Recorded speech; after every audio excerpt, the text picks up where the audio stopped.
Hello, I am Siddharth Rai Mangla from Stockbox और आज हम इस टाइम के सबसे हॉट टॉपिक के ऊपर कुछ डिस्कशन करते हैं। दैट इज कि इलेक्शन का, इस बार के इलेक्शन के रिजल्ट्स का मार्केट के ऊपर क्या इम्पैक्ट रह सकता है, किस तरह से अलग अलग सिनेरियोज के अंदर मार्केट बिहेव कर सकता है।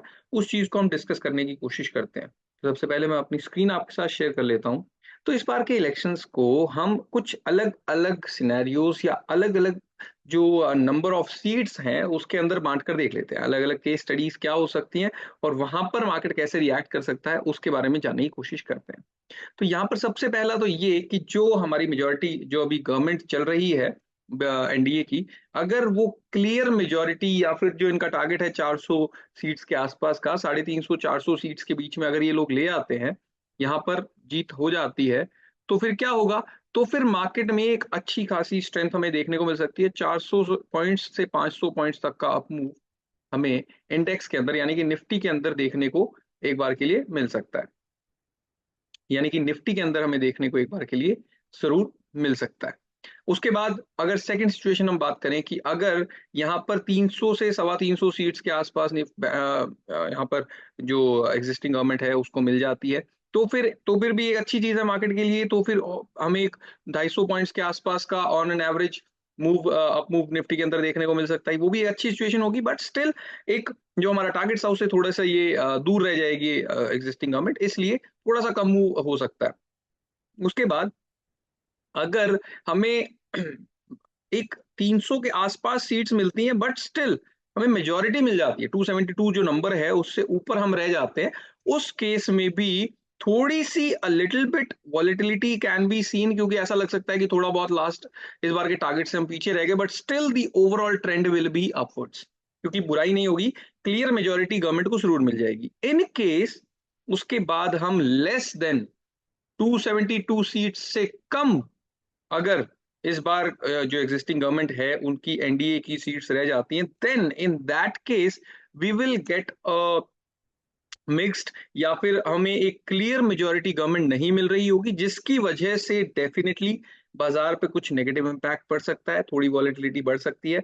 और अगर वर्स्ट केस सिनेरियो के अंदर मार्केट में 8 से 10% का करेक्शन भी हम बनता हुआ जरूर देख सकते हैं, in case clear majority government को नहीं मिल पाती है। तो ये सारी सिचुएशंस हैं जिनके ऊपर हमें जरूर नजर बनाकर रखनी चाहिए। ये देखना चाहिए कि कितनी सीट्स आने पर कितनी क्लैरिटी है। ऑल इन ऑल सबसे इंपॉर्टेंट चीज ये है बाजार के लिए कि क्या हमें क्लियर मेजोरिटी एग्जिस्टिंग गवर्नमेंट को मिलते हुए देखेंगे या नहीं। अगर क्लियर मेजोरिटी मिल जाती है तो ओवरऑल मार्केट के लिए वो अच्छा होगा, एंड नहीं मिलती है तो फिर डेफिनेटली मार्केट एक बार के लिए करेक्शन जरूर देख सकता है। बट इन केस हम एक करेक्शन देख भी लेते हैं तो भी ये समझना जरूरी है कि 6 से 8 महीने में फिर से मार्केट ऊपर की तरफ चल पड़ेंगे, क्योंकि फंडामेंटली इंडियन मार्केट इस समय मजबूत है, बिजनेसेस अच्छा कर रहे हैं, and it does not just depend upon one day of election results.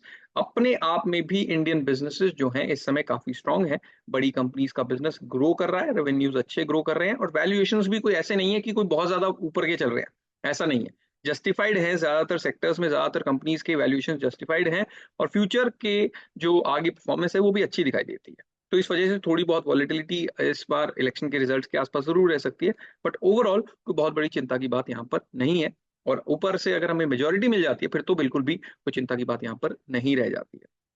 हाँ, क्योंकि इलेक्शंस की वजह से यहाँ पर वॉलेटिलिटी बनी हुई है, विक्स ज्यादा है, इंडिया विक्स भी इस समय बढ़ा हुआ है, इसलिए हमें ये बात ध्यान रखनी है कि हमें ऑप्शंस के अंदर नेकेड कॉल या पुट ऑप्शंस को इस बार बाय करने से अवॉइड करना चाहिए, सीधा बाय करना अवॉइड करना चाहिए, क्योंकि प्रीमियम्स बहुत ही महंगे हो जाते हैं ऐसे टाइम पर जब विक्स ऊपर चला जाता है। इस वजह से हमें कोशिश करनी चाहिए कि हम बुल स्प्रेड, बियर स्प्रेड जैसी स्ट्रैटेजीज को फॉलो करें, और ज्यादातर पोजीशंस हम उनके अंदर बनाकर चले, ताकि हमारी कॉस्ट भी कम हो जाए, और जो इलेक्शन के रिजल्ट के बिल्कुल बाद टाइम वैल्यू और वॉलेटिलिटी के कम होने का जो लॉस प्रीमियम्स के अंदर होगा उसको भी हमें ज्यादातर में झेलना ना पड़े। इसलिए हमें नेकेड ऑप्शंस के अंदर ट्रेड करने से थोड़ा सा एक बार के लिए इस ऐसे समय में अवॉइड करना चाहिए, और ऐसी पोजीशंस बनानी चाहिए जैसे कि स्प्रेड्स जिनके अंदर हमें स्टॉप लॉस ही ना रखना पड़े, रिस्क लिमिटेड हो, चाहे रिवॉर्ड भी थोड़ा लिमिटेड हो, बस रिस्क रिवॉर्ड हमारा ऐसा हो जिसकी हमारी पोजीशन अगर पॉजिटिव में जाए तो हमें अच्छे खासे गेन्स दे जाए।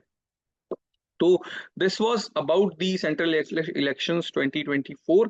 आई होप कि आप सेफ रहें, अच्छे तरीके से ट्रेड कर पाए, और इस बार के इलेक्शन रिजल्ट्स में आपको अच्छे खासे प्रॉफिट्स भी देखने को मिले। तो मिलते हैं इसी तरह से नेक्स्ट वीडियो में एक और इम्पोर्टेंट टॉपिक के साथ। अगर आपको ये वीडियो अच्छा लगा तो please like share and subscribe to the stock box channel. Thank you very much.